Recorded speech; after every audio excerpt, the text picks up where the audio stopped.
Hi friends, అందరికీ హరే కృష్ణ.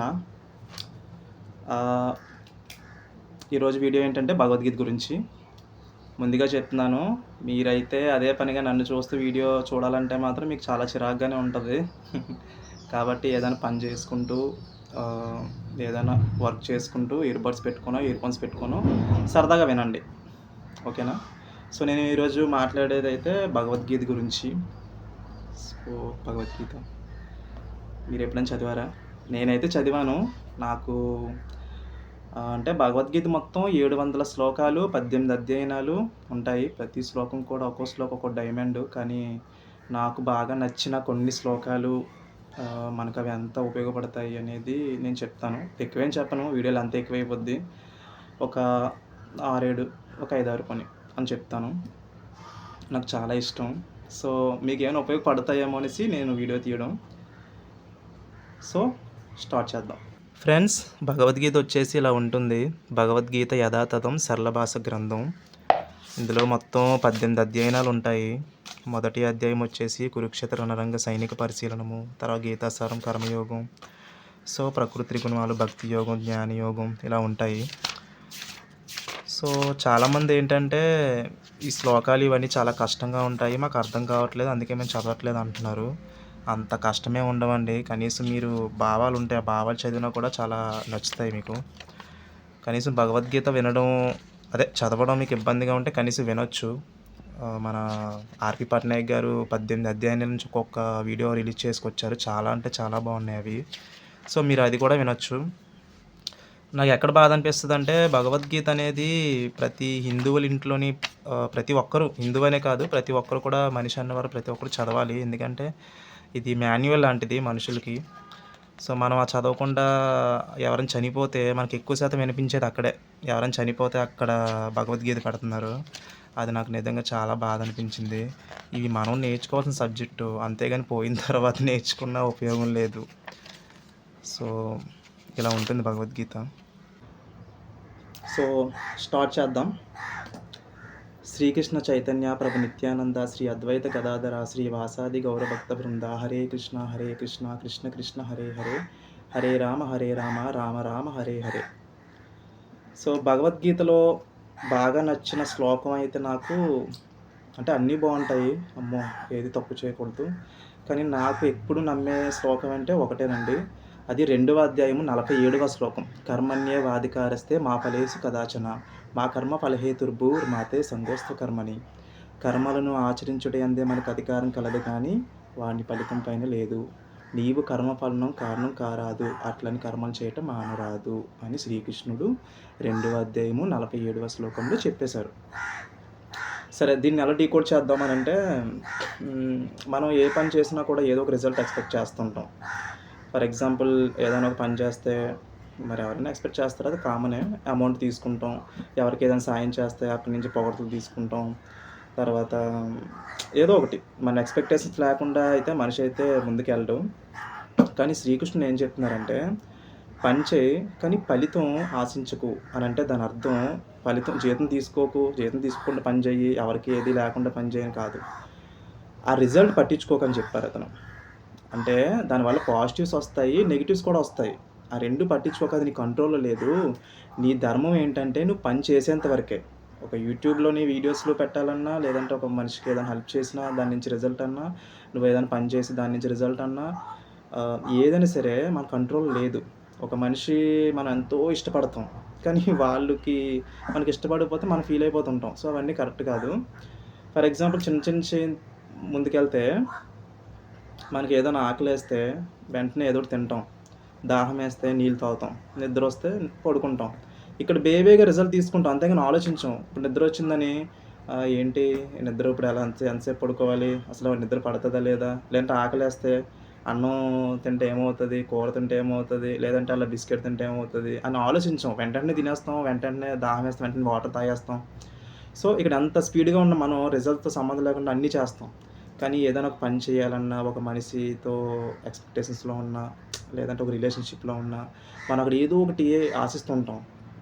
ఒక పని ఏదైనా మొదలెట్టాలన్నా భయపడతాం, ఏమవుతుంది ఏంటి, అసలు సక్సెస్ అవుతుందా అవ్వదా అని. శ్రీకృష్ణుడు ఏం చెప్తున్నారంటే, నీ కంట్రోల్‌లో ఏముంది? నీ ధర్మం ఏంటి? నువ్వు డాక్టర్‌వా? నువ్వు ఇంజినీర్‌వా? నువ్వు పోలీస్‌వా? లేదా నువ్వు ఒక ఎలక్ట్రీషియన్‌వా? నువ్వు ఒక ఏజెంట్‌వా? వాటెవర్. నువ్వు ఒక గృహిణివా? నువ్వు ఏదైతేదో అది నీ ధర్మం. నీ ధర్మం నువ్వు పాటించు. రిజల్ట్‌తో సంబంధం లేదు. అక్కడ పాజిటివ్స్ వస్తాయి, నెగెటివ్స్ కూడా వస్తాయి. సక్సెస్ వస్తుంది, ఫెయిల్యూర్ వస్తుంది. 2 సమానంగా తీసుకోవడం నేర్చుకో. ఇప్పుడు అర్జునుడికి కదా చెప్పాడు శ్రీకృష్ణుడు. రణరంగంలోని నా వాళ్ళే కదా! నా వాళ్ళని చంపుకోవాలా అని చెప్పేసి గాంధీవదారి కిందకు వదిలేసినప్పుడు, నీ వాళ్ళు కాదు అర్జున, నువ్వు క్షత్రియుడివి, నీ యుద్ధం ధర్మం చేయడం. సో, నువ్వు ధర్మం చెయి. అంతేగాని అక్కడ నీ వాళ్ళ, అసలా చనిపోయిన తర్వాత ఏమవుతుంది, తర్వాత వాళ్ళు అది ఇది అని చెప్పేసి అవన్నీ నువ్వు పెట్టుకోకు. నీ ధర్మం నువ్వు పాటించు. రిజల్ట్ అనేది వదిలేయి. ఆ తర్వాత ఏదైనా జరుగుతుంది. పాజిటివ్ రావచ్చు, నెగెటివ్ రావచ్చు. ఒకవేళ యుద్ధం చేసావనుకో, నువ్వు మంచిగా రాజ్యం, భోగం వస్తది. అన్నీ హ్యాపీగా అనుభవిస్తావు. ఒకవేళ చనిపోయావనుకో, వేరే మరణం పొందుతావు. కానీ నీ ధర్మం చేసే కదా చనిపోయావు అనేది అది. సో, శ్రీకృష్ణుడు ఏం చెప్తున్నారంటే, నీ పని నువ్వు చెయి. కానీ రిజల్ట్ అనేది నువ్వు అనుకున్నట్టుగా రాకపోవచ్చు. జస్ట్ నువ్వు ధర్మం మాత్రమే చెయి. Do your best, not focus on the result. అంతే. సో, ఇది మాట్లాడితే చాలా సేపు మాట్లాడతాను. ఒక 2, 3 అవర్స్ అయినా మనం మాట్లాడుకోవచ్చు. కానీ వీడియో లెంత్ అయిపోద్ది. సోగా డీల్ చేసుకుంటూ వెళ్ళిపోతాం 2, 3 మినిట్స్ అన్నట్టుగా. సో, నాకిష్టమైన భగవద్గీతలో ఫేవరెట్ శ్లోకం అయితే అదే. కర్మణ్యేవాధికారస్తే శ్లోకం చాలా అంటే చాలా బావుంటుంది. అండ్ సెకండ్ వన్ వచ్చేసరికి ఇది కూడా సూపర్ ఉంటది. మాత్రా స్పర్మాస్తు కౌంతేయ శీతోష్ణ సుఖదుఃఖత ఆగమాపాయన అనిత్య తాం స్థితిక్షస్వ భారత. 2వ అధ్యాయము 14వ శ్లోకం. ఇది ఎలా అంటే, సుఖదుఖాలు తాత్కాలికంగా కలగడము, కాలక్రమేణా పోవడము, ఎండాకాలము, శీతాకాలము వచ్చిపోవడం వంటిది. అవి ఇంద్రియానుభూతి వలన కలుగుతాయి. కలత చెందకుండా మనిషి వాటిని ఓర్చుకోవడం తప్పక నేర్చుకోవాలి అని ఉంటది. సో, దీని గురించి చెప్పాలంటే మనకి చాలా బాధలొస్తుంటాయి, సంతోషాలొస్తుంటాయి. కానీ ఏవొచ్చినా కూడా మనం అది ఇప్పుడు సంతోషం వచ్చిందనుకో పొంగిపోతాం. ఎవరైనా పొగిడారనుకో పొంగిపోతాం. అది ఎవరైనా ఏమైనా తిట్టారనుకో వెంటనే నీరసమైపోతాం. మన ఇంట్లో ఎవరైనా చనిపోయినా, లేదంటే మనం అనుకున్న ఉద్యోగం రాకపోయినా, మన పరిస్థితులు బాగోకపోయినా వెంటనే కుంగిపోతాం. అదే మనకి ఏదైనా సక్సెస్ అయినా, లేదంటే ఒక మంచి ఇదొచ్చినా మనం చాలా డిసిప్లిన్‌గా వెళ్ళిపోతాం. అంటే ఒక హ్యాపీనెస్‌లోకి వెళ్ళిపోతాం. శ్రీకృష్ణ పరమాత్మ ఏం చెప్తున్నారంటే, ఎలా అయితే ఎండాకాలం వస్తుందో, తర్వాత వర్షాకాలం వస్తుంది, తర్వాత చలికాలం వస్తుంది, మళ్ళీ అది పోయాక మళ్ళీ ఎండాకాలం వస్తుంది. ఇది రొటేషన్ అవుతుంది. అలాగే మనిషి కూడా కష్టాలొస్తాయి, సుఖాలొస్తాయి, సుఖాలొస్తాయి, కష్టాలొస్తాయి. అన్నీ టెంపరరీ ఇక్కడ. నువ్వు జస్టు నీ ధర్మం నువ్వు చేసుకుంటూ వెళ్ళిపోవాలి. అంతేగాని కష్టం వచ్చిందని బాధపడిపోయి కూర్చోవడం, లేదంటే సుఖం వచ్చిందని ఎరవబడిపోవడం కానీ చేయకూడదు అని చెప్తున్నారు శ్రీకృష్ణ పరమాత్మ. ఇది దేనివల్ల అవుతుంది? ఇది ఇంద్రియానుభూతి వల్ల కలుగుతది. సో, ఇంద్రియానుభూతి అంటే మన ఒక సెన్సెస్. అందుకే పాపం ఆడవాళ్ళు, అంటే అమ్మాయినా, అక్కయినా ఎవరైనా సరే ఆడవాళ్ళు ఎండాకాలంలో ఎంత వేడున్నా కూడా వంటగదిలోని ఆ వంట చేస్తూనే ఉంటారు. సో, అది నిజంగా గ్రేట్. మరి వాళ్ళకి చెమటలు పడతాయి, అంత చిరాకుగుంటది. అయినా సరే ఆళ్ళ ధర్మం ఆపరు. సో, వాళ్ళు చేస్తూనే ఉంటారు. తర్వాత ఈ స్వామీలు గానీ, లేదంటే ఎవరైనా డివోటీస్ కానీ, భక్తులు గానీ ఉదయం పూట 3:30, 4కే బ్రహ్మముహూర్తం లేసి చన్నీటి స్నానమే చేస్తుంటారు. సో, అది గ్రేట్ అసలు. ఇంద్రియానుభూతి అంటే మనకు చిన్న చన్నీళ్ళు వేసుకోగానే వెంటనే ఏదోలాగా ఉంటది. కానీ అవన్నీ పట్టించుకోరు. పట్టించుకుంటూ వాళ్ళ ధర్మాలు చేసుకుంటూ కష్టాలు, సుఖాలు అనేది పట్టించుకోకుండా ముందుకెళ్ళాలనేసి శ్రీకృష్ణుడు చెప్తున్నారు. ఎలాగైతే ఎండాకాలం, శీతాకాలం వస్తుంటాయో, అలాగే కష్ట నష్టాలు కూడా వస్తూ పోతుంటాయి. ఎక్కడ ఆగిపోవద్దు. మూవ్ ఆన్ అవ్వు ముందుకి అని చెప్పేసి చెప్తారు. అండ్ తర్వాత వచ్చేసరికి ఇంకో శ్లోకం. ఇది నాకు నిజంగా చాలా అంటే చాలా నవ్వొస్తది. ఎక్కువ శాతం మనకి ఇది చావు దగ్గర వినిపిస్తది. ఎవరైనా చనిపోతే వెంటనే ఆన్ చేసేసి ఈ శ్లోకం వచ్చేస్తది. ఏమని? జాతస్య హి ధ్రువో మృత్యువు ధ్రువం జన్మమృతస్య చ తస్మాదపరిహార్యేద్దే నత్వం శోచితుమర్హసి. పుట్టిన వానికి మరణం తప్పదు, మరణించిన వారికి జన్మము తప్పదు. అనివార్యమగు ఈ విషయమును గూర్చి శోకింప తగదు అని వస్తది. నిజం చెప్తున్నాను, నాకెంత బాధ అనిపిస్తదంటే, ఇది మనం నేర్చుకోవాల్సిన సబ్జెక్ట్ ఇది. ముందు నేర్చుకోవాలి. కానీ చనిపోయాక పెడతారు. అది నిజంగా చాలా బాధ అనిపిస్తది నాకు. సో, 2వ అధ్యాయము 27వ శ్లోకం చాలా అంటే చాలా బావుంటది. దీన్ని క్రాస్ చేసిన వాళ్ళు ఇప్పటికొచ్చి ఎవరు లేదు. ఎందుకంటే జాతస్య హి ధ్రువో మృత్యువు ధ్రువం జన్మ మృతస్య చ తస్మాత్ పరిహార్యేద్దే నత్వం శోచితుమర్హసి. పుట్టిన వానికి మరణం తప్పదు, మరణించిన వారికి జన్మము తప్పదు, అనివార్యమగు ఈ విషయం గురించి శోకింప తగదు. ఎలా అయితే ఒక మనిషి పుట్టాడో ఖచ్చితంగా కాలం చేస్తాడు. ఇది ఎవ్వరు క్రాస్ చేయలేరు. ఈ ప్రపంచంలో ఎవ్వడు నువ్వు ఏ మతమైనా, ఏ క్యాస్ట్ అయినా, నువ్వు ఏ హిందూ ధర్మం, ముస్లిం, క్రిస్టియన్ ఎవ్వరైనా సరే, ప్రతి మనిషి పుట్టాడంటే, మనిషే కాదు ప్రతి జీవి పుట్టిందంటే చనిపోతాడు, చనిపోయాడంటే మళ్ళీ పుడతాడు. ఇది సత్యం. అతను ఎప్పుడో చెప్పేశాడు. సో దీని గురించి అస్సలు బాధపడు. ఇప్పుడు మనకి ఇష్టమైన వాళ్ళు ఒక అమ్మో, నాన్నో, అక్క, బావ, చెల్ల, పిన్న, ఫ్రెండ్సా, కొలీగ్సా, భార్య, భర్తల వాటెవర్ ఎవరు చనిపోయినా కూడా బాధ అనిపిస్తుంది. ఒకరోజు, 2 రోజులు, 3 రోజులు, ఒక వారం అంతే. అంతేగాని తను వెళ్ళిపోయారు, నేను కూడా వెళ్ళిపోతాను, నేను చనిపోతాను అనేది మాత్రం కరెక్ట్ కాదు. ఎందుకంటే పుట్టారంటే ఖచ్చితంగా మనం ఏదో ఒక మధ్యలో కొంతమంది మధ్యలో పోతారు, కొంతమంది చివరికి పోతారు, కొంతమందికి మొత్తానికి పోతారు. పోయారంటే మళ్ళీ పుడతారు. ఎలాగైతే చిరిగిన బట్టలు మనం వేసుకోకుండా కొత్త బట్టలు కొనుక్కుంటామో, అలాగే ఆత్మ కూడా జీర్ణమైన శరీరం వదిలేసి కొత్త శరీరం ధరిస్తుంది. సో ఒక మనిషి పోయాడంటే మళ్ళీ పుడతారు.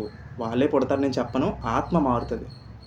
ఇది భగవద్గీతలో నేను చెప్పింది భగవద్ శ్రీకృష్ణుడు చెప్పారు స్వయంగా.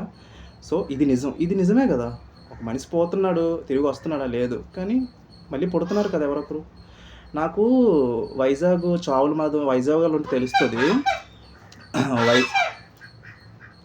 బాతులు పట్టించుకోకండి. ఇప్పుడు వైజాగ్ ఉంది కదా, వైజాగ్ చావుల మదం ఇలా బ్రిడ్జి మీద కిందకి వస్తుంటే అటు చూస్తే నీకు రోజు ఏవో ఒక శరీరాలు కాలుతూనే ఉంటాయి, పూడుస్తూనే ఉంటారు. నాకు అనిపిస్తుంది, సింపుల్గా చూస్తాను, హరే కృష్ణ అనుకొని ఇక్కడ చనిపోతున్నారు, పూడుస్తున్నారు పక్కన పెడితే, అక్కడ గోశాల హాస్పిటల్ ఉంది, అక్కడ రోజు పుడుతున్నారు. ఇక్కడ ఎంతమంది అయితే చనిపోతున్నారో అక్కడ అంతమంది పుడుతున్నారు. సో ఇక్కడ పోతున్నారంటే అక్కడ పుడుతున్నారు. గోశాల మీకు తెలిసే ఉంటుంది, మనకి కనకమర్షం గుడి దగ్గర ఉంటుంది హాస్పిటల్. సో అంతే, దీన్ని ఎవరు మార్చలేరు. ఫస్ట్ ఇది ఎవరు మార్చలేరు అబ్బా. కర్మణ్యవాధికారస్తి. నీ ధర్మం నువ్వు చెయ్యాలి, నువ్వు అనుకున్నట్టు రిజల్ట్ ఉండదు. పెద్ద పెద్ద ప్రాజెక్టులు, పెద్ద పెద్ద సినిమాలు, పెద్ద పెద్ద ఆశయాలే అయిపోతున్నాయి మధ్యలో. సో అది మన కంట్రోల్ లేదు. ఇంకోటి మాత్రా స్పర్మాస్తు కౌంతేయ. కష్టాలు సుఖాలు వస్తూ పోతుంటే వాటివి టెంపరీ అవి. అందుకే మనం ఆలోచించుకుంటే, మనం కొన్ని రోజులు వెనక్కి వెళ్తే మన ఇంట్లో కానీ మన చుట్టుపక్కల ఎవరికి చనిపోతే మనకి ఎంత బాధ అనిపించుంటుంది ఆ రోజు. కానీ ఇప్పుడు అది లేదు. అలాగే కొన్ని రోజులు వెనక్కి వెళ్తే మనం ఎంతో సంతోషంగా ఉన్న సిచ్యువేషన్, మనకి ఎంత ఇష్టమైన మనిషి కానీ, లేదంటే మన ఇష్టమైన ప్లేస్ కానీ, మనం అనుకున్న ఒక గోల్ కానీ, ఒక ఉద్యోగం కానీ వచ్చి మనం ఎంత హ్యాపీ ఫీల్ అయ్యే ఒక పెళ్ళి కానీ, ఎంత హ్యాపీగా ఫీల్ అయిన క్షణాలు ఇప్పుడు మన కామెడీ. ఎందుకంటే అయిపోయాయి, కష్టాలు సుఖాలు రెండూ అయిపోతాయి. మనం ఏంటంటే మన విద్యుత్ ధర్మం మనం పాటించాలి అంతే. అమ్మో, వీడియో ఆల్మోస్ట్ 10 minutesకి వస్తుందా? సరే, ఇప్పుడు నెక్స్ట్ ఇంకో శ్లోకంకి వెళ్ళిపోదాం. ధ్యాయతో విషయాన్ పుంసః సంగస్తే సూపజాయితే సంగా సంజాయితే కామాత్ క్రోధోభిజాయితే క్రోధో భవతి సమ్మోహ శృతిభిర్మః శృతిభ్రంశ బుద్ధినాశో ప్రణశ్యతి. 2వ అధ్యాయము 62, 63 శ్లోకాలు. ఎంత గొప్ప శ్లోకాలు అంటే ఇవి మాట్లాడుకుంటే ఖచ్చితంగా అరగంట గంట పట్టేస్తుంది. సింపుల్గా చెప్పేస్తాను. విషయవాంఛలను గూర్చి సదా మననము చేయవానికి వాని యందు అనురాగం అధికమై అది కామముగా మారి చివరికి క్రోధమగును. దాని ఫలితంగా మనుషుడు బుద్ధిని కోల్పోయి చివరికి అధోగతి పాలవును అని ఉంటుంది. సో అంటే మనకి ఏదైనా ఒక ఆశయం కానీ, ఒక గోల్స్ కానీ, ఒక మనిషి నేను చెప్పినట్టు వినాలని కానీ, ఏదైనా సరే మనం అనుకున్నట్టుగా మనకి ఏదైనా ఒక ఇష్టమైనది ఏదైనా వచ్చిన ఉద్యోగం కానీ, దానికోసం ప్రయత్నం చేసినప్పుడు దాని మీద అనురాగం పెరుగుతుంది. ఎలాగైనా సరే అది పొందాలి అనేసి దాని నుంచి ఒక కోరిక పుడుతుంది. అంటే కామం అంటే కోరికలోకి వస్తుంది, నాట్ ఓన్లీ సెక్స్. కామం అంటే కోరికలోకి వస్తుంది. సో అది మనకి కలుగుతుంది. దాన్ని ఎలాగైనా సాధించాలి నిరంతరం విషయవాంఛల గురించి సదా మననం చేయవానికి వాని యందు అనురాగం అధికమై అది కామంగా మారి చివరికి క్రోధమగును. అది వచ్చిందనుకో హ్యాపీ ఫీల్ అయిపోతున్నాం.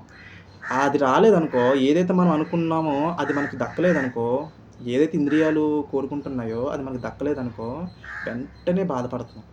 క్రోధం అయితే బాధ లేని కోపం అని వచ్చేస్తుంది. సో దాని ఫలితంగా మనుషులు బుద్ధిని కోల్పోయి ఆటోమేటిక్ బుద్ధి పడిపోద్ది. క్షణం పడిపోయి చివరికి అధోగతి పాలవును అంటే ఏముంది, ఒక సూసైడికల్ థాట్స్ వస్తాయి, లేదంటే కోపం వస్తుంది, ఎవరైనా తిట్టాలనిపిస్తుంది, లేదంటే మనకు మనసు సూసైడ్ చేసుకోవాలనిపిస్తుంది, లేదా ఏదో ఒక బ్యాడ్ సిచ్యువేషన్ తీసుకుంటాం. అందుకే అందులో ఆ శ్లోకం కూడా సేమే. జస్ట్ నీ పని నువ్వు చెయ్యి, ఏది మనం అనుకున్నట్టు ఇక్కడ ఉండదు, నీ ధర్మం నువ్వు చెయ్యి అనేసి మాత్రమే శ్రీకృష్ణుడు చెప్తున్నారు అందులో కూడా. ఆ శ్లోకం, ఆ 2 శ్లోకాలు అంత తేలిక కాదు, చాలా సబ్జెక్ట్ ఉంది. కానీ మాట్లాడితే వీడియో సరిపోదు. అందుకే దాని గురించి చిన్నగా డిస్కస్ చేశాను. సరే అంతా బావుంది. ఈ ఇంద్రియాలను కంట్రోల్ చేయడం ఎలా అనంటే, ఇంద్రియాలంటే ఏం లేవండి. ముక్కు, చెవులు, నాలుక అండ్ కళ్ళు ఆర్ చర్మం, స్పర్శ, టచ్ అంటారు. అంటే ఈ కళ్ళు చూస్తున్నాయి, చెవులు వింటున్నాయి, ముక్కు వాసన పీలుస్తుంది అండ్ టంగ్ టేస్ట్ గానీ, లేదంటే ఎవరైనా ఒక మాట అనడం గానీ, స్పర్శ, చర్మం, టచ్ అనమాట మనం చేసే పని ఇది. సో, ఈ 5 సెన్సెస్‌ని ఎలా కంట్రోల్ చేయాలి? అంత ఈజీయా? కానీ శ్రీకృష్ణుడు అది కూడా చెప్పాడు. ఇంద్రియాణి పరన్యాహు ఇంద్రియేభ్యః పరం మనః మనసస్తు పరా బుద్ధే యో బుద్ధే పరతస్తు సహా. 3వ అధ్యాయము 61 శ్లోకం అనుకుంటా. సో, 61 శ్లోకం ఏమంటున్నారంటే, ఇంద్రియాలు ఎంతో ముఖ్యమైనవి, గొప్పవి. మన సెన్సెస్ ఇంద్రియాల కన్నా మనస్సు గొప్పది. ఈ అన్నిటిని కంట్రోల్ చేస్తే మన మనస్సు. ఇంద్రియాలు ఎంతో గొప్పమైనవి, మనస్సు ఇంకా గొప్పది. మనస్సు కంటే బుద్ధి ఇంకా గొప్పది. అంటే మనస్సు కంటే కిందన ఉండేది బుద్ధి ఇంకా గొప్పది. బుద్ధి కంటే సూక్ష్మమైన జీవాత్మ మిక్కిలి గొప్పవాడు, అంటే మన ఆత్మ. అందుకే మీరు ఎప్పుడైనా చూసారో లేదో, మనమంటే నేను మీలాగే, మనమంటే ఏదైనా చూసి ఏదైనా ఇదయ్యి మనకి వెంటనే మనస్సుకు చలించగానే అటు వెళ్ళిపోతుంటాం.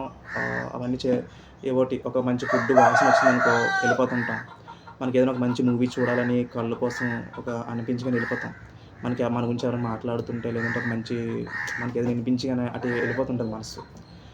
కానీ ఇస్కాన్ డివోటీస్ మీరు ఎప్పుడైనా చూసారు లేదు? నాట్ ఓన్లీ ఇస్కాన్ డివోటీస్, చాలామంది ఉన్నారు. వాళ్ళు వెళ్ళి కంట్రోల్ చేసుకుంటారు. ఇస్కాన్ డివోటీస్ ఏంటంటే, వాళ్ళు ఎప్పుడు కూడా చలించరు. వాళ్ళకి తెలుసు ఇవన్నీ కూడా టెంపరరీ, వీటి మీదకి వెళ్ళకూడదని చెప్పేసి. వాళ్ళు అందుకే ఇంద్రియాలు కంట్రోల్ చేయరు, మనస్సును కంట్రోల్ చేయరు. వాళ్ళు బుద్ధిని పట్టుకుంటారు. అది ఎలాగా? బుద్ధి అంటే ఆత్మను కంట్రోల్ చేస్తే పైవన్నీ కింద పడిపోతాయి. వాళ్ళందుకే భగవద్గీత చదువుతారు, హరే కృష్ణ చాంటింగ్ చేస్తారు, ఎక్కువ శ్రీకృష్ణ ఇదిలోనే ఉంటారు ఎప్పుడు. సో, వాళ్ళకి అందుకే అంత సులువవుతుంది. సరే, మరి మనం కంట్రోల్ చేయలేమా అని అంటే, ఎందుకు చేయలేం? చేయొచ్చు కదా. మరి అర్జునుడు ఇస్కాన్లో నేను పెరగలేదు కదా. అర్జునుడు క్షత్రియుడు. అతని ధర్మం ఏంటంటే యుద్ధం చేయడం. మన ధర్మాలు ఏంటంటే మన పనులు మనం చేసుకోవాలి. గృహిణులు ఉంటారు, ఒక్కొక్కరిది ఒక వృత్తి ఉంటుంది. మరి మనం ఎలా కంట్రోల్ చేయాలంటే, అర్జునుడు చెప్తాడు, కృష్ణ మనస్సును కంట్రోల్ చేయడం అంత ఈజీ కాదయ్యా, చాలా కష్టంగా ఉంది. గాలినైనా పట్టుకోగలుగుతున్నాం కానీ మనస్సును మాత్రం కంట్రోల్ చేయలేకపోతున్నానయ్యా, ఏం చేయమంటావు అని అంటే, వెంటనే శ్రీకృష్ణుడు ఒక అద్భుతమైన శ్లోకం చెప్పారు.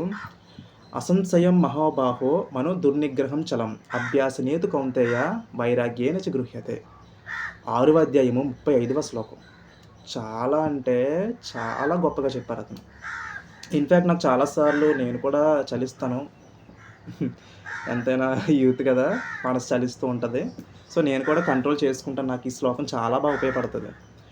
అసంశయం మహోబాహో అంటే, అసంశయం మహోబాహో మనో దుర్నిగ్రహం చలం అభ్యాసనేది కౌంతేయ వైరాగ్యేన చ గృహ్యతే. అర్జున, ఎట్టి వానికైనను మనసు నిగ్రహంగా నిలుపడ నిస్సందేహంగా అతి కష్టమే. అయినను దానిని అభ్యాస వైరాగ్యముల చేత నిరోధింపవచ్చును. అంటే అభ్యాసం చే లేదా వైరాగ్యం సంపాదించు. అభ్యాసం అంటే ఏం లేదంటే ప్రాక్టీస్. మనం ఏదైనా సాధించాలన్నా, ఒక మనసును సాధించడం కాదు, మనం ఏదైనా నేర్చుకోవాలన్నా కూడా అభ్యాసం చేస్తుంటాం, practice. For example Virat Kohli ఉన్నారు. అతను క్రికెట్ చాలా దారుణంగా 12-14 గంటలు ప్రాక్టీస్ చేస్తారంట, ఒక బెటర్ అవ్వడం కోసం. అంటే ప్రాక్టీస్. అలాగే మనస్సును కూడా, మనసు ఎట్టు వెళ్ళినా కూడా మళ్ళీ తీసుకొచ్చి నీకు ఇష్టమైన దైవమో లేదో తలుచుకొని నేనైతే హరే కృష్ణ అనుకుని మళ్ళీ కంట్రోల్ నాదైతే తెచ్చుకుంటాను. అభ్యాసం చేయమంటున్నారు శ్రీకృష్ణుడు. అభ్యాసం చెయ్యి. నువ్వు ఏదైతే కంట్రోల్ చేద్దాం అనుకుంటున్నావో అది మళ్ళీ నీ వైపు వచ్చేలాగా అభ్యాసం చేయి, ప్రాక్టీస్ చేయి. నువ్వు ఏదైనా నేర్చుకుందాం అనుకుంటున్నావా, పదే చెయ్యి. అలా చేస్తూ ఉంటే నీ మనసు నీ కంట్రోల్లోకి వచ్చేస్తుంది అనేసి అంటాం. ఇంకా సులువైన మార్గం ఏంటంటే అభ్యాసించడం లేదా వైరాగ్యం సంపాదించడం. వైరాగ్యం అంటే ఏం లేదండి, భౌతిక ప్రపంచంలోని అన్నిటి మీద కూడా ఆశలు వదులుకొని పని చేయగలగాలి. ఫర్ ఎగ్జాంపుల్, అందరికీ అన్నీ ఇష్టమే. ఒకరికి ఫుడ్ ఇష్టం, ఒకరు ఆల్కహాలు, ఒకరు గర్ల్స్ అని నేను ఓపెన్‌గా చెప్తున్నాను. గర్ల్స్ అని ఒక్కొక్కరు ఒక్కొక్క వ్యామోహం. ఒకరికి డబ్బు పిచ్చుంది, ఒకరికి నగల పిచ్చి, ఒకరికి ఆస్తుల పిచ్చి, ఒకరికి ఇల్లుల పిచ్చి. ప్రతి ఒక్కరికి ఈ భూమి మీద ఉన్న ప్రతి ఒక్కడికి ఏదో ఒక వ్యామోహం ఉంది. వీటి మీద మినిమమ్ వైరాగ్యం ఇవన్నీ టెంపరరీయే అనేసి మనం తెలుసుకోవాలి. భౌతిక ప్రపంచంలోని అన్నీ కూడా టెంపరరీ అని చెప్పేసి అంటీ అంటనట్టుగాన మన ధర్మం మనం చేసుకుంటూ వెళ్ళగలిగితే అదే వైరాగ్యం అంటే. అన్నిట్ల మీద కూడా ఆశలు వదులుకోవడం. ఆశలు వదులుకోవడం అంటే అవన్నీ వదిలేసి సన్యాసాశ్రమంలో ఎళ్ళమని చెప్పడం కాదు. అన్నిట్లో ఉండి కూడా, అందరిలో ఉండి కూడా మనల్ని మనం కంట్రోల్ చేసుకొని ఉండడం. సో, దట్ ఈస్ ద వైరాగ్యం. సో, ప్రాక్టీస్ చెయి లేదా వైరాగ్యం సంపాదించు. తెలుసుకో. అసలు ఏం జరుగుతుంది, ఏంటి భూమి మీద అనేది తెలుసుకొని ఎంతవరకు మనం పోయిన తర్వాత అనకూడదు గానీ, మన ఒంటి మీద మొలతాడు కూడా మనం తీసుకెళ్ళలేమంట. నిజమే గదా! హైలైట్ ఏంటంటే, ఇప్పుడు నేను చెప్పినవన్నీ మీకు తెలుసు. కానీ మనం పాటించం. ఎందుకంటే, నువ్వేటి మాకు చెప్పేది ఇవన్నీ లేకుండా అవుతుందేంటనేసి అంటారు మీరు. ఎందుకంటే నేను వితండవాదినే, నేను వాదిస్తాను. కానీ మూలాల్లోకెళ్తే నేను చాలా తెలుసుకున్నాను, చాలా నేర్చుకున్నాను. సో, అందుకే మ్యాక్సిమం వైరాగ్యం సంపాదించాలి. వైరాగ్యం తెచ్చుకుంటే ఇవన్నీ కూడా పడిపోతాయి. సో, మనసునైతే కంట్రోల్ చేయాలంటే ఒకటి మనం ఏదైతే మనకి ఇబ్బంది పెడుతుందో దాని నుంచి అది నష్టం చేస్తుంది అని అన్నప్పుడు ఒక కోపమైన, ఒక కామమైన, ఒక క్రోధమైన, ఒక మోహమైన, ఒక మదమైన, ఒక మత్సర్యమైన ఏదైనా సరే. నాకైతే ఇగో ఉంది. నిజంగా నేను ఒప్పుకుంటాను. నాకు ఇగో ఉంది. నేను అది కంట్రోల్ చేస్తున్నాను. ట్రై చేస్తున్నాను. అవుతుంది. అప్పుడప్పుడు అవుతుంది. అప్పుడప్పుడు అవ్వట్లేదు. సో, ఏదైనా సరే మన మనుషులం అబ్బా! మనం ఈ భౌతిక ప్రపంచంలో ఉన్నప్పుడు ఇది తప్పదు. అదే మన ఇస్కాన్ డివోటీస్‌కి వెళ్ళిపోయామనుకో, ఇక్కడ త్రిగుణాలుంటాయి. సత్వగుణం, రజోగుణం, తమోగుణం. నాకు తెలిసి ఇస్కాన్ టెంపుల్ అందరూ సత్వగుణంలోనే ఉంటారు. అందుకే వాళ్ళంత ప్యూర్‌గా ఉంటారు. అది మళ్ళీ పెద్ద సబ్జెక్టు. ఇప్పుడు అదంతా త్రిగుణాల గురించి చెప్పాలంటే నేను ఒక గంట క్లాస్ తీసుకుంటాను. సో, అలా కాదు. మాక్సిమం నేను చెప్పిందంతా ఇవి. తర్వాత ఇంకా మంచి మంచి శ్లోకాలున్నాయి. యుక్తాహార విహారస్య యుక్తచేష్టస్య కర్మతు యుక్త స్వప్నావబోధస్య యోగో భవతి దుఃఖః. అంటే మనం తినే తిండిలోని సమతుల్యత ఎక్కువ కాదు, తక్కువ కాదు. నిద్రలో ఎక్కువ కాదు, అలాగని తక్కువ కాదు. విహారంలో సినిమాలు, షికార్లు ఇవన్నీ ఫ్రెండ్స్‌తో వెళ్ళడం, పార్టీస్ అంటే మళ్ళీ అవి కాదు. మామూలుగా చుట్టాలింటికి, పెళ్ళిళ్ళకి వెళ్తాం కదా! ఎక్కువ కాదు, తక్కువ కాదు. ఇలా ఎవరైతే అన్నిట్లో సమతుల్యత అటు ఎక్కువ కాదు, ఇటు తక్కువ కాదు, మీడియం పాటిస్తారో వాడు హ్యాపీగా ఉంటాడు అని శ్రీకృష్ణుడు చెప్పారు. ఇంకా కొన్ని శ్లోకాలున్నాయి. కానీ వీడియో లెంత్ అయిపోతుంది. సింపుల్‌గా పైపని చెప్పేస్తాను. మనం ఏం మాట్లాడుకున్నాం అనేది. కర్మణ్యేవాధికారస్తే. నీ కంట్రోల్‌లో ఏముందో do your best. Not focus on the result. నువ్వేం చేద్దాం అనుకున్నా నీ ప్రయత్నం నువ్వు చెయి. అదైతే ఏంటి, అవ్వకపోతే ఏంటి, it's okay fine. Move on అవ్వు. తర్వాత మనకున్న కష్టాలు వస్తూ పోతూ ఉంటాయి. ఎలాగైతే వర్షాకాలం అయిపోయాక చలికాలం ఎండాకాలం పట్టించుకోకుండా మన ధర్మం మనం చేసుకుంటూ వెళ్ళిపోవడం. జాతస్య హి ధ్రువో. ప్రతి మనిషి పుట్టాడంటే ఖచ్చితంగా చనిపోతారు. చనిపోయారంటే మళ్ళీ పుడతారు. ఇదొక సైకిల్. దీన్ని మనం మార్చలేము. It's okay. అర్థం చేసుకుంటూ వెళ్ళిపోవడమే. తర్వాత మన సెన్సెస్‌ని మనం కంట్రోల్ చేసుకోవాలి. మనకి ముందు చిన్నగా ఇష్టం పెరుగుతుంది. తర్వాత దాని మీద ఆశ పెరుగుతుంది. కామం అంటే కోరిక పెరుగుతుంది. దాని స్పందననే ఇదికెళ్తుంది. ఆ తర్వాత అది వస్తే హ్యాపీనెస్సు, రాలేదనుకో మళ్ళీ బాధ. ఆ తర్వాత కోపం, క్రోధం, మోహం ఇంక ఇవన్నీ వన్ బై వన్ ఈ 6 వచ్చేస్తుంటాయి. సో, అక్కడ కంట్రోల్ అవ్వాలి. ఎందుకంటే కంట్రోల్ చేయొచ్చు. ఇంద్రియాలన్నిటిని కంట్రోల్ చేసేది మనస్సు. మనస్సుని కంట్రోల్ చేసేది బుద్ధి. బుద్ధిని కంట్రోల్ చేసేది ఆత్మ. ఈ ఆత్మని కొంచెం మనం గ్రిప్ చేసుకోవాలంటే ఒకటి మన ధర్మం మనం పాటించుకుంటూ మంచిగా వెళ్ళిపోవాలి. లేదంటే దైవ జ్ఞానంలో మంచిగా ఉంటే ఖచ్చితంగా ఇవన్నీ పడిపోతాయి. ఈ ఇంద్రియ సుఖాలన్నీ కిందకి పడిపోతాయి ప్రామిస్‌గా. అండ్ తర్వాత మరి మనసుని కంట్రోల్ చేయాలంటే ప్రాక్టీస్ ఆఫ్ డిటాచ్‌మెంట్. అభ్యాసించే లేదా వైరాగ్యం సంపాదించు. తర్వాత ఇంకా ఉన్నాయి. సరైన శ్లోకాలున్నాయి. సో, భగవద్గీత అయితే మిస్ అవ్వకండి. ఖచ్చితంగా చదవండి. యథాతథం అని ఉంటది. చాలా నేర్చుకోవచ్చు. ప్రతి చిన్న 10 సంవత్సరాల నుంచి 60 సంవత్సరాల మధ్యలోని ప్రతి ఒక్కరు చదవాల్సిన పుస్తకం. అందరూ చదవాలి. ప్రతి మనిషి చదవాలి. ప్రతి హిందువు చదవాలి. సరే ప్రతి ముస్లిం, క్రిస్టియన్ కూడా చదవాలి. కానీ పోనీ మీరు హిందువు అయితే భగవద్గీత చదవండి, మీరు క్రిస్టియన్ అయితే బైబిల్ చదవండి, మీరు ముస్లిం అయితే ఖురాన్ చదవండి. ఏ పుస్తకమైనా చెప్పేది ఒకటే. రెండే, రెండే 2 చెప్తుంది. ఒకటి నన్ను నమ్మండి, మనిషిగా బతకండి. ఏ పుస్తకమైనా చెప్పేది ఈ రెండే. భగవద్గీత అయినా, ఖురాన్ అయినా, బైబిల్ అయినా ఈ 3 చెప్పింది దేవుణ్ణి నమ్మండి, మీరు మనిషిగా బతకండి అంతే. సో, మీరు ఒకవేళ భగవద్గీత చదవలేరు, మాది వయసు పెద్దది, మాకు చదువు రాదు ఇలా కొన్ని కొన్ని అంటుంటారు. లేదా మాకు టైం ఉండదని చెప్తుంటారు. సో, మీరు ఏం చేస్తారంటే యూట్యూబ్‌లోని మన 'ఆర్‌పీ పట్నాయక్' గారు తెలుసు కదా! చాలా పాటలు కూడా పాడారు. మ్యూజిక్ డైరెక్టర్ అతను. అతను, అతను ఛానల్‌లోని చాలా బాగా అంటే చాలా బాగా చెప్పారు. ఒకటో అధ్యాయం నుంచి 18 అధ్యాయం వరకును నిజం చెప్తున్నాను. అది పెట్టుకోండి. ఇయర్ బడ్స్ పెట్టుకొని వినండి. చాలా అంటే చాలా బాగుంది భగవద్గీత. మీకు అర్థమవుతుంది. సో, ఎలాగైనా సరే వినండి, చదవండి. లేదంటే మన ఘంటసాల గారు చెప్పారు. పాత భగవద్గీత ఇప్పటి నుంచి ఉంది. అది విన్నా పర్లేదు. చాలా బావుంటది. మొత్తానికి భగవద్గీతనైతే కాపాడండి. సో, అంతే. నా ఎక్స్‌పీరియన్స్ అయితే ఇదే చెప్దాం అనుకున్నాను. అండ్ మెయిన్ ముఖ్యంగా నేను సారీ చెప్పాల్సిందైతే ఇస్కాన్ డివోటీస్‌కి. దయచేసి నేనేమైనా తప్పుగా మాట్లాడితే నన్ను క్షమించండి. నేను జస్ట్ అలా ట్రై చేశానంతే. నేను నేర్చుకున్నవి నేను చెప్పానంతే. అంతకు మించి ఇంకేం లేదు. ఓకే. మీకెలా అనిపించింది? ఖచ్చితంగా కామెంట్స్ పెట్టండి. అండ్ ఫైనల్‌గా నాకిష్టమైన ఒక లైన్ చెప్పేసి క్లోజ్ చేసేస్తాను. నాకు కవితలంటే చాలా ఇష్టం. అందులో ఏదో ఒకటి మీకు చెప్తాను. అందరికీ నచ్చకపోవడం తప్పు కాదు. అందరికీ నచ్చాలనుకోవడం తప్పు. గాంధీ కూడా గాడ్సేకి నచ్చలేదు. కృష్ణుడిని కూడా కంసుడికి నచ్చలేదు. చివరికి ఆ దేవుడు కూడా అందరికీ నచ్చలేదు. అందరికీ నచ్చాలంటే తాజ్‌మహల్‌లో సమాధి ఉండాలి. గాలిలా కనబడకుండా ఉండాలి. సూర్యుడిలా కాలిపోతూ అందరికీ వెలుగునిస్తూ ఉండాలి. లేదా గగనంలో చందమామలో అందనంత దూరంగానే ఉండాలి. మనకెందుకు ఇవన్నీ? మామూలు మనుషులం. మనలానే ఉందాం. మనిషిలా ఉందాం. మంచిగా ఉందాం. మనస్ఫూర్తిగా మనసుకు నచ్చిన వాళ్ళతో నచ్చినంత కాలం నవ్వుతూ ఉందాం. హరే కృష్ణ. ఛానల్ సబ్స్క్రైబ్ చేసుకోండి. బెల్ ఐకాన్ క్లిక్ చేయండి. నా వీడియోస్ అన్నీ వస్తాయి. ఇవన్నీ ఏమొద్దు, అవసరం లేదు. జస్ట్ నాకు ఛానల్ గ్రోత్ ఏం కాదు. మీతో జస్ట్ మాట్లాడదామని అంతే. హరే కృష్ణ. ఉంటా మరి. సెలవు తీసుకుంటాను. బాయ్. అందరూ బాగుండాలి. అందులో నేనుండాలి. నేనుంటే బాగుండదంటే మాత్రం నేను ఉండనులేండి. మీరైనా బాగుండాలి. ఓకేనా? ఓకే మరి. చల్ బాయ్. హరే కృష్ణ.